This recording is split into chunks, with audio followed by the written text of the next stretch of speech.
अस्सलाम वालेकुम, welcome to this YouTube channel. I am doctor Faisal Juwaid. Viewers, आज की वीडियो में मैं आपको म्यूसिन सिरप पर कंप्लीट रिव्यू देने जा रहा हूँ कि म्यूसिन सिरप के क्या यूजेस हैं, क्या इसके बेनिफिट्स हैं, कौन से मर्ज़ में इस्तेमाल की जाती है और क्या इसका तरीका इस्तेमाल है। तो वीडियो आगे बढ़ने से पहले आपसे रिक्वेस्ट है, अगर अभी तक अपने चैनल को सब्सक्राइब नहीं किया तो कर लें ताकि आपको वीडियोज़ मेडिकल के हवाले से मिलती रहें। बात करते हैं म्यूसिन सिरप की।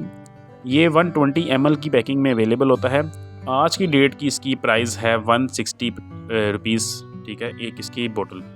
अब हम बात करते हैं कि किन कंडीशन में इसको इस्तेमाल किया जाता है, क्या यूजेस हैं, क्या इसके बेनिफिट्स हैं। तो ये rapid relief of heart burn और इनडाइजेशन, ये जो लोगों को दिल में जलन होती है, दिल वाली साइड पे या मैदे की जलन होती है, ठीक है, इसके लिए भी, इसके अलावा जो खाना हज़म नहीं होता, डाइजेस्ट सही तरीके से नहीं होता, उसमें ये बहुत ही ज़्यादा बेनिफिशियल सिरप है म्यूसिन सिरप। इसके अलावा जो मैदे की तज़ाबियत हो जाती है, स्टोमक एसिडिटी जिसे हम बोलते हैं, ठीक है जी, उसमें ये बहुत ही ज़्यादा फ़ायदेमंद सिरप है। ये फ्यू मिनट्स में अपना एक्शन करता है और फ़ौरन आपका जो है वो मैदे की जलन हो या दिल हार्ट की जलन हो, दिल वाली साइड पे जलन हो रही हो या कोई और तज़ाबियत का मसला हो, तो ये फ़ौरन फ्यू मिनट्स में आपका मसला हल कर देता है सिरप। इसके अलावा जो मैदे में गैस हो जाती है, उसके लिए भी ये सिरप बहुत ही ज़्यादा बेनिफिशियल है, ठीक है। मैदे में जो अल्सर का मसला हो जाता है, ठीक है, अल्सर के लिए बहुत ही ज़्यादा फ़ायदेमंद है ये सिरप।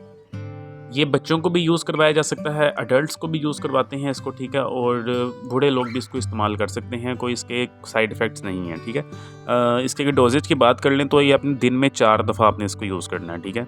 दिन में 4 दफ़ा यूज़ करना है, खाने से 10 से 15 मिनट पहले अगर आप इसको यूज़ करेंगे तो बहुत ही ज़्यादा और अच्छे बेनिफिट्स आपको इसके मिलेंगे।